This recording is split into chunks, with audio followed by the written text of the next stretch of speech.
నమస్తే. నేను మీ అశ్విని కుమార్. థంబ్‌నెయిల్ ఎందుకు అలా పెట్టాననేది చివరిలో చెప్తాను. కాతే కర్మ సిద్ధాంతాన్ని ఎవరూ తప్పించుకోలేరు. ఉదాహరణకి ఆంధ్రప్రదేశ్. ప్రస్తుతం ప్రతిపక్ష హోదా అడుగుతున్న పార్టీ ఒకప్పుడు ఈ నేతని అసెంబ్లీ గేటు తాకనివ్వమని చెప్పి అప్పుడు సిట్టింగ్ ఎమ్మెల్యేలు 2019 నుంచి 24 మధ్యలో ఉన్న ఎమ్మెల్యేలు అందరూ కూడా ఘంటాపథంగా, సర్కాస్టిక్‌గా, వ్యంగ్యంగా మీడియాను ఉద్దేశించి అసెంబ్లీ పాయింట్లో అట్లాగే ఎన్నికల ప్రచారంలో హోరెత్తిచ్చారు. సీన్ రివర్స్ అయింది. ప్రస్తుతం అదే పార్టీ మాకు ప్రతిపక్ష హోదా ఇవ్వండి అని అడుగుతోంది. అంతేకాకుండా 11 మంది ఎమ్మెల్యేలను మాత్రమే గెలుచుకుంది. 11 నిమిషాలు మాత్రమే అసెంబ్లీలో ఉంది. ఆఖరికి వాళ్ళకి ఇచ్చిన బ్లాక్ నెంబర్ అసెంబ్లీలో కూడా 11వ నెంబరే. 11 నిమిషాలకే వాకౌట్ చేశారు. సో కర్మ సిద్ధాంతాన్ని పార్టీ ఎవరు కూడా, రాజకీయ పార్టీలే కాదు, ఎవరు కూడా తప్పించుకోలేరు. చాలా ఉదాహరణలు ఉన్నాయి.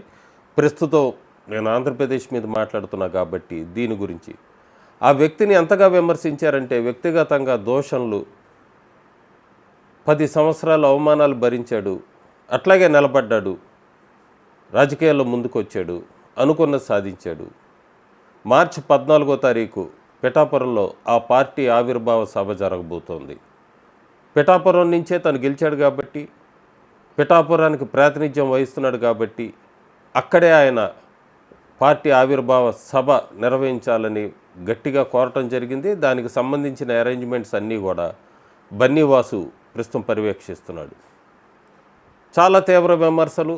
అధికారంలోకి వచ్చాక కూడా కాంగ్రెస్ కూటమికి కానీ వైఎస్ఆర్సీపీకి కానీ మెయిన్ టార్గెట్ చంద్రబాబు నాయుడు లేదా టీడీపీ కాదు, క్లియర్ కట్ జనసేనే.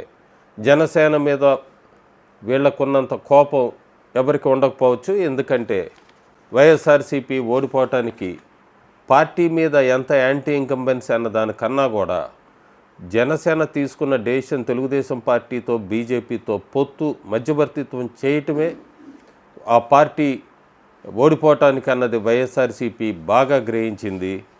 టార్గెట్ ఎక్కడా కూడా వదులుకోవట్లేదు. సోషల్ మీడియాలో కానీ లేదా ముఖ్యంగా సోషల్ మీడియాలో ట్రోల్ చేయటానికి జనసేన నాయకుడు ఆంధ్రప్రదేశ్ డిప్యూటీ సీఎం పవన్ కళ్యాణ్ని కుంభమేళాలో స్నానమాచరించి వచ్చాక కూడా ఆయనకి ఆరోగ్యం సరిగ్గా లేదని అపోలో హాస్పిటల్కి పరీక్షల నిమిత్తం ఎప్పటి నుంచో పెండింగ్ ఉన్న కొన్ని పరీక్షల నిమిత్తం అపోలో హాస్పిటల్లో వెళ్ళినప్పుడు కూడా మహాకుంభమేళాలో ఆయన స్నానమాచరించాడు, అక్కడ నీరు తాగాడు, అందుకే అపోలోకి వెళ్ళాడు, వాటర్ కంటామినేషన్ అంటూ కూడా ఆయన మీద వ్యంగ్యంగా ట్రోల్స్ చేశారు సోషల్ మీడియాలో. ఎక్కడా పట్టించుకునే నాయకుడు కాదు. ఆయన క్లియర్ కట్గా ముక్కు సూటిగా చెప్తాడన్నది, పూర్తి పరివర్తన చెందాడు పవన్ కళ్యాణ్ గతం కన్నా కూడా ఇప్పుడు అన్నది మనం 2023 పవన్ కళ్యాణ్ స్పీచ్ల దగ్గర నుంచి తీసుకుంటే ప్రస్తుతం జరుగుతున్నదంతా కూడా బాగా అర్థమవుతుంది. దాదాపు 15-20 సంవత్సరాల నుంచి ఆయన్ని దగ్గరగా అబ్జర్వ్ చేసిన మనుషులకైతే, వ్యక్తులకైతే ఇది చాలా క్లియర్గా అర్థమవుతుంది. పవన్ కళ్యాణ్ ఏదో గోల్తో ముందుకెళ్తున్నాడు, ఒక విజన్తో ముందుకెళ్తున్నాడు. ఆ గోల్ ఏంటి? ఆ గోల్కి ఆయన విజన్కి కూడా చక్కగా ప్రధానమంత్రి నుంచి కూడా సహాయ సహకారాలు అందుతున్నాయి. ప్రధానమంత్రి కూడా అందుకే ఎప్పుడు అవకాశం దొరికిన పవన్ కళ్యాణ్ లాంటి వ్యక్తిని ఈయన ఆంధీ కాదు తుఫాన్ అని, అట్లాగే పవన్ కళ్యాణ్ కూడా ప్రధానమంత్రి నరేంద్ర మోడీ ఉన్నంత వరకు భారతదేశం చాలా సురక్షితంగా ఉంటుంది అంటూ కూడా ఇద్దరు ఒకళ్ళనొకళ్ళు అభినందించుకుంటూ ఉంటారు. అంత మైత్రి ఉంది ప్రధానమంత్రి నరేంద్ర మోడీకి, పవన్ కళ్యాణ్కి. విజన్ ఏంటి? పవన్ కళ్యాణ్ ఇటు వెళ్తున్నాడు. మనం ఢిల్లీ ముఖ్యమంత్రిగా రేఖా గుప్తా ప్రమాణ స్వీకారానికి పవన్ కళ్యాణ్ హాజరైనప్పుడు కూడా మోడీ ఒక చలోక్తి విసిరారు. పవన్ కళ్యాణ్ ఏంటి హిమాలయానికి వెళ్తున్నావా? అప్పుడే కాదు, నీతో చాలా పని ఉంది, నువ్వు చేయాల్సిన పనులు చాలా ఉన్నాయి ఇంకా ముందు ముందు అంటూ కూడా అన్నారంటేనే వీళ్ళిద్దరూ, అందులో ముఖ్యంగా పవన్ కళ్యాణ్తో ఒక పెద్ద ప్రయోజనం ఏదో బీజేపీ ముందుకు అడుగు వేయబోతోంది. అది దేనికి సంబంధించింది అనేదైతే కూడా మనం కొద్దిగా వేచి చూస్తే అర్థమవుతుంది. ఎందుకు మార్చి 14 పిఠాపురం దేశం ఎదురు చూస్తోంది అన్నదానికి లీడ్ సీన్స్ చాలా ఉన్నాయి. ఇంకో పక్క పవన్ కళ్యాణ్ అసెంబ్లీలో చాలా క్లియర్గా చెప్పారు, ఇంకొక 15 సంవత్సరాలు ఎన్డీఏ మేము కలిసే ఉంటాము, అధికారంలోకి ఎవరిని రానియము. బలమైన ప్రతిపక్షం లేదు కాబట్టి జనసేన పార్టీ కూడా లేదా కూటమి సభ్యులే ప్రతిపక్షంగా వ్యవహరిస్తాము, ఆంధ్రప్రదేశ్ అభివృద్ధికి అయితే ఘంటాపథంగా మేము నిలబడి ఉన్నామంటూ గట్టిగా ఒక్కడి నుంచి చెప్పారు అసెంబ్లీలో పవన్ కళ్యాణ్. దానికి తగ్గట్టే నారా లోకేష్ కూడా మండలిలో మాట్లాడుతూ పవన్ కళ్యాణ్ వల్లనే జల మిషన్ లాంటివి ఇంటింటికి నీరు, అట్లాగే రోడ్లు పంచాయతీరాజ్ శాఖ ద్వారా కూడా గ్రామాలకి రోడ్లు వస్తున్నాయి.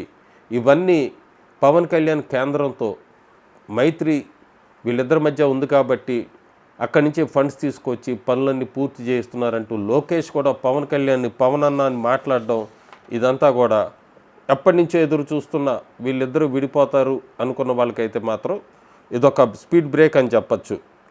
జనరల్గా వైఎస్ఆర్సీపీ పార్టీకి ఏంటంటే వాళ్ళిద్దరూ విడిపోతే ఎక్కడైనా స్పేస్ వస్తుందేమో, వ్యాక్యూమ్ వస్తుందేమో అనుకుంటున్న నాయకులకి పవన్ కళ్యాణ్ ఇచ్చిన ఈ స్టేట్మెంట్ కూడా ఇక ముందు వీళ్ళు కలిసి ఉంటారనేది అయితే అర్థమై ఉంటుంది.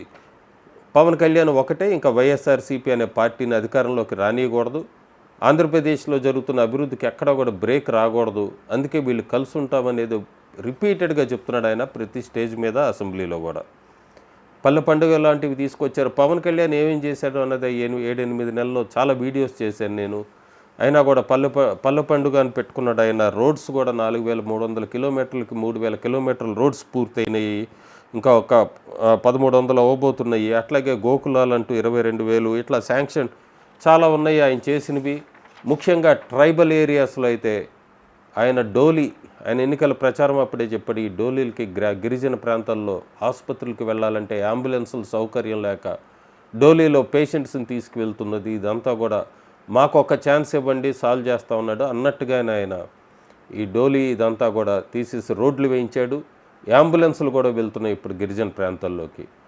అంతకుముందు ఒక వీడియోలో కూడా చెప్పాను నేను, ఒక 30 మంది ఫ్యామిలీస్ ఉన్న గిరిజనులు కొండపైన ఉంటుంటే వాళ్ళకి లైట్లు సౌకర్యం అంటే ఆ లైట్ల సౌకర్యం కూడా అరేంజ్ చేశాడు పవన్ కళ్యాణ్. ఇంకొక వీడియో కూడా చూపిస్తాను నేను. కుప్పం నుంచి ఒక వ్యక్తి సైకిల్ మీద పవన్ కళ్యాణ్ని కలవటానికి సైకిల్ మీద బయలుదేరాడు.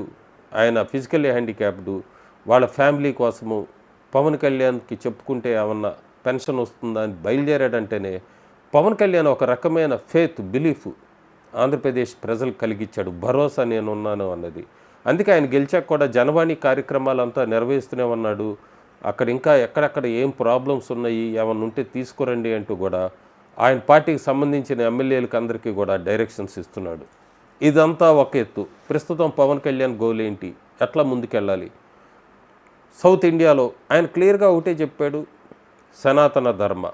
నేను ఈ సనాతన ధర్మ గురించి మాట్లాడుతుంటే కొంతమంది జనసేన బహుశా పవన్ కళ్యాణ్ అభిమానులు ఎక్కువ ఆయన్ని సినీ హీరోగానే చూస్తూ ఉంటారు, సినిమా రంగానికి చెందిన వ్యక్తి అనుకుంటున్నారు. లేదు, అంతకు ముందు ఉన్న క్లిప్పింగ్స్, ఇమేజెస్ వాటిని పోస్ట్ చేస్తున్నారు. నాకు పర్సనల్గా Pawan Kalyan is totally changed man. ఇప్పుడు పవన్ కళ్యాణ్ ఆయన గోల్ మళ్ళీ క్లియర్గా చెప్పాలంటే ఆయన వేసే ప్రతి అడుగు వెనక చాలా అర్థం రాబోయే రోజుల్లో మనం చూడబోతున్నాము. జనసేన పార్టీని తెలంగాణ అట్లాగే తమిళనాడులో కూడా త్వరలోనే మనం జనసేన పార్టీని కూడా చూడబోతున్నాము. జనసేనని పూర్తిగా ఆయన సౌత్ ఇండియా మొత్తం కూడా ఎక్స్పాండ్ చేస్తున్నాడు. అంతేకాకుండా సనాతన ధర్మ బోర్డు ఆయన క్లియర్గా చెప్పాడు, వక్ఫ్ బోర్డు లాంటిది ఉన్నప్పుడు సనాతన ధర్మ పరిరక్షణ బోర్డు అనేది ఎందుకు ఉండకూడదు అన్నది చాలా సీరియస్ క్వశ్చన్ వేశాడు ఆయన మీడియాను ఉద్దేశించి. అంతేకాకుండా బహుశా భారతదేశంలో చాలా తక్కువ రాజకీయ పార్టీలు ఉంటాయేమో ఇలా మాట్లాడేది. ఆయన ఒకటే అన్నాడు, ఓట్ల కోసం చూడను, నేను హిందూ ధర్మం కోసం చూస్తాను. ఓట్లు ఓడిపోయినా పర్వాలేదు. రాజకీయాల్లో దిగిన నాయకులు చాలా తక్కువ మాట్లాడుతూ ఉంటారు ఇలాంటిది, ఎందుకంటే వేరే కమ్యూనిటీ ఓట్ బ్యాంక్స్ అంతా కూడా వాళ్ళు మిస్ అవుతారేమో, రాజకీయ భవిష్యత్తు ఏమవుతుందని. కానీ క్లియర్ కట్గా చెప్పాడు ఆయన పవన్ కళ్యాణ్. అది కూడా ఆంధ్రప్రదేశ్ లాంటి డెమోగ్రఫీ ఉన్న స్టేట్లో నేను హిందువుల కోసం ఓట్లు పోయినా పర్లేదు, హిందూ ధర్మాన్ని పరిరక్షిస్తాను అంటూ కూడా మీడియాను ఉద్దేశించి మాట్లాడుతూనే ఆయన ఒకటే చెప్పాడు, హిందువులకున్న ఒకే ఒక్క దేశం భారతదేశం. హిందువులు ఇక్కడ ఎగ్జిస్టెన్స్ కోల్పోతే ఇది కూడా పక్కనున్న బంగ్లాదేశ్ వేరే దేశాలతో పోల్చాడు, అట్లా అయిపోతుంది భారతదేశం. కాబట్టి హిందువులు భారతదేశాన్ని పరిరక్షించుకోవాలి అంటూ కూడా చాలా క్లియర్ కట్గా ఆయన మెసేజ్ని చెప్పాడు. చెప్తూ కూడా పోల్చాడు. ఆయన బ్రిటిష్ థామస్ మెక్లే నుంచి రోమిలా థాపర్ వరకు కూడా వీళ్ళందరూ కూడా హిందువుల మీద జోకులు వేస్తూనే ఉంటారు. హిందువులు ఒకరికొకరు వాళ్ళ మీద ట్రోల్స్ చేసుకుంటూ వాళ్ళలో వాళ్ళు జోక్స్ చేసుకుంటూ ఉంటే హిందూస్ వీక్ అయిపోతున్నారు, మనల్ని మనం కాపాడుకోవాలి అంటూ కూడా క్లియర్ కట్గా చెప్పాడు. ఇక్కడ నేను అన్నది మార్చి 14 ఏం జరగబోతోంది, భారతదేశం ఎదురు చూస్తోంది. పవన్ కళ్యాణ్ జనసేన ఆవిర్భావ సభ రోజు సనాతన ధర్మ పరిరక్షణ బోర్డుని అనౌన్స్ చేయబోతున్నాడు. ఆయన దానిలో గైడ్ లైన్స్ ఏంటి ఏముంటాయి అవన్నీ కూడా అనౌన్స్ చేయబోతున్నాడు. హిందూస్ అంతా కూడా ఎదురు చూస్తున్నారు. అది ఏంటి అనేది దాదాపు ఒక్క లోకల్ మీడియా కూడా ఆయన్ని పట్టించుకునేది కాదు ఒకప్పుడు. అలాంటిది ఈరోజు జాతీయ మీడియాలు అట్లాగే మిగతా రాష్ట్రాల రీజనల్ మీడియాస్ కూడా పవన్ కళ్యాణ్ గురించి టెలికాస్ట్ చేయటం మొదలుపెట్టిన వెంటనే Pawan Kalyan is an pan Indian politician అని చెప్పచ్చు. మనం ముఖ్యంగా భారతదేశంలో మనం సౌత్ ఇండియా అనుకున్నాము. సౌత్ ఇండియాలో చాలా పార్టీలు సౌత్ ఇండియా నార్త్ ఇండియా అని డివైడ్ చేయాలని, అట్లాగే హిందువుల్ని సబ్గా విడగొట్టి వాళ్ళు లబ్ధి పొందాలని చూస్తున్న సమయంలో పవన్ కళ్యాణ్ ఒక ముందుకు వేస్తున్న అడుగు చాలా రిస్క్ అని చెప్పచ్చు, కానీ అలాగే డేర్ అని చెప్పచ్చు, అట్లాగే చాలా మంచి స్టెప్ అని కూడా చెప్పచ్చు. ఎప్పుడు బీజేపీ పార్టీ ఒక హిందుత్వ పార్టీ అని ముద్ర ఉండిపోయేది. మిగతా వాళ్ళంతా కూడా వాళ్ళు ఓట్ బ్యాంక్ పాలిటిక్స్కి అపీజ్మెంట్స్కి వాళ్ళు స్టేట్మెంట్స్ ఇస్తూ ఉండేవాళ్ళు. శివసేన లాంటి పార్టీ ఒకప్పుడు అండగా ఉండేది, కానీ ఉద్ధవ్ థాకరే లాంటి వాళ్ళు శివసేన ఉద్ధవ్ థాకరే వీళ్ళందరూ కూడా ప్రస్తుతం హిందూయిజం గురించి మాట్లాడడం మానేశారు.